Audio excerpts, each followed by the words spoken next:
Wapendwa ndugu zangu, leo Dominika ya 33 ya mwaka C wa kanisa ni Dominika ya mwishoni kabisa mwa kipindi cha mwaka wa kanisa, kwani Dominika ijayo, Dominika ya 34, itakuwa Dominika ya Kristo Mfalme. Katika Dominika hii tunapoelekea mwishoni mwa mwaka wa kanisa, ujumbe unaotujia ni huu kwamba Bwana atakuja kuyahukumu mataifa kwa haki. Na jambo hilo tunalikiri katika kanuni ya imani. Atakuja tena kuwahukumu wazima na wafu, nao ufalme wake hautakuwa na mwisho. Hivyo ujumbe huu unatuelekeza kutafakari nyakati za ujio wa pili wa Bwana wetu Yesu Kristo. Na ukweli huu kwamba Bwana wetu Yesu Kristo atakuja tena kuwahukumu wazima na wafu ni bayana. Pamoja na ubayana wa ujumbe huu, ulimwengu unaelekea kutusadikisha kuwa jambo hilo halitatokea. Mwenyezi Mungu aliye na upendo hataweza kumhukumu mwanadamu. Lakini kama Mwenyezi Mungu ni mwenye haki, basi lazima hukumu itakuwepo. Tunapoendelea kungojea ujio huo wa pili wa Bwana wetu Yesu Kristo, ni lazima tuwe na maandalizi ya kina. Liturujia ya kanisa daima inatupitisha katika vipindi vya kutuandaa kwa ajili ya ujio huo wa pili wa Bwana wetu Yesu Kristo. Leo katika neno la Mungu tunaelekezwa namna ya kusubiri katika kipindi hicho, namna ya kuishi, tabia yetu iwe ya namna gani tunapomsubiri Bwana wetu Yesu Kristo, ili tuingie katika maisha ya umilele ambayo natumaini kila mmoja wetu anayatamani. Jambo la kwanza, tumtumikie Mungu kwa furaha. Tumtumikie Mungu kwa furaha. Lakini kumtumikia Mungu ni kumtumikia mwanadamu mwenzako.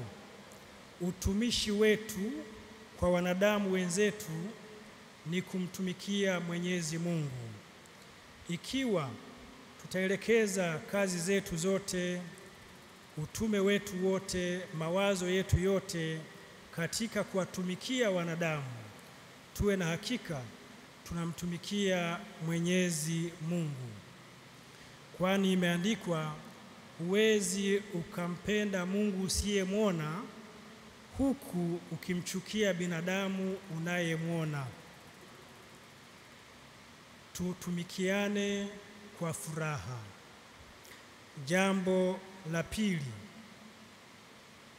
tufanye kazi. Somo letu la pili limetuelekeza kufanya kazi kwa bidii yote. Na Paulo anapoandika jambo hilo, analiandika katika kipindi ambacho watu wanaosubiri ujio wa pili wa Bwana wetu Yesu Kristo wamekuwa wavivu, hawafanyi kazi, wanasubiri kunyakuliwa ili waingie katika ufalme wa Mwenyezi Mungu. Paulo anaandika akiwaonya wafanye kazi. Ujumbe huo bado unatuhusu tufanye kazi, tena kwa bidii. Lakini tufanye kazi zipi? Sisi kama Watanzania, sisi kama waamini wa St. Joseph, sisi kama waamini wa Jimbo Kuu la Dar es Salaam. Kwa bahati njema, taifa letu lilishabainisha miaka mingi kazi za kufanya, na taifa letu limeeleza jambo hilo kwa kumweka adui ambaye tunapaswa kumshambulia. huku tukifanya kazi. Hivyo wamebainishwa maadui wakuu watatu. Adui wa kwanza, maradhi, njaa na ujinga. Hao ni maadui ambao kama tukiwashambulia ipasavyo, basi tutatimiza maelekezo ya Mtakatifu Paulo ya kufanya kazi. Kila mmoja wetu anapofanya kazi alenge ubora na ufanisi wa afya ya watu wengine wote. Hivyo atakuwa amepambana na adui maradhi. Kila mmoja wetu anapotenda kazi zake zote ahakikishe anaondoa ujinga. Ujinga wa kiroho, ujinga pia wa kiakili na kimwili. Afanye kazi kwa namna ambayo inawaelimisha watu kiroho, inawaelimisha watu kimwili, watu wawe na ujuzi na ufanisi kiroho na kimwili. Lakini pia kila mmoja wetu anapofanya kazi zake ahakikishe kwamba anapambana na njaa au umaskini. Unapofanya kazi zako zote uhakikishe kuwa unachangia kwa kiasi kikubwa katika uwezo wako na nafasi yako kuondoa njaa miongoni mwa binadamu wote. Ni wazi ukianza na familia yako, uhakikishe kuwa watu hawawi maskini, watu wanakuwa matajiri. Tunapongojea ujio wa Bwana wetu Yesu Kristo kwa mara ya pili, tunapaswa kuwa katika hali bora ya kimaisha. Tena wote, sio baadhi ya watu, wote tuwe na hali njema. Umaskini tuupige vita, njaa tuipige vita.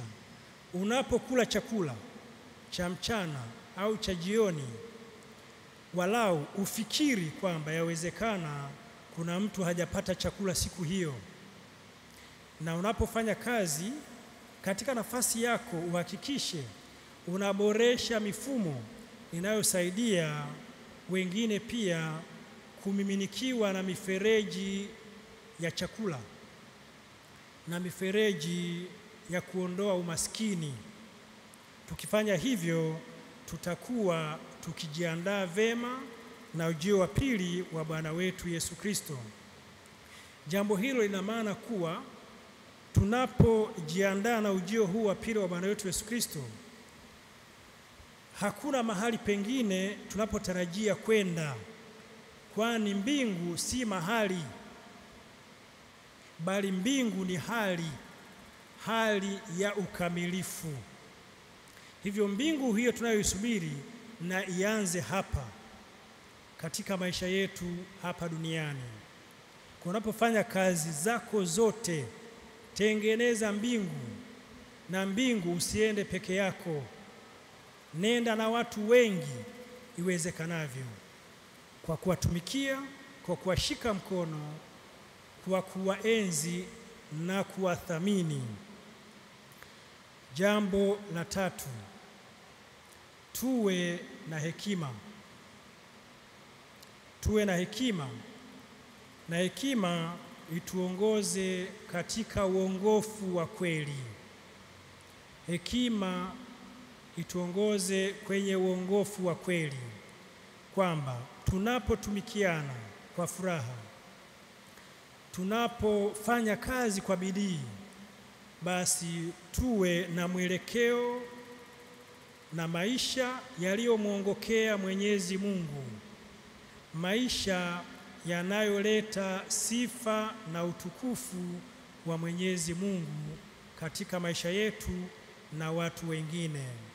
Tumwombe Mwenyezi Mungu leo atusaidie na atuimarishe ili tuweze kumtumikia kwa furaha, tuweze kufanya kazi kwa bidii, lakini pia tuwe na hekima na busara katika kufanya hayo yote. Tumsifu Yesu Kristo.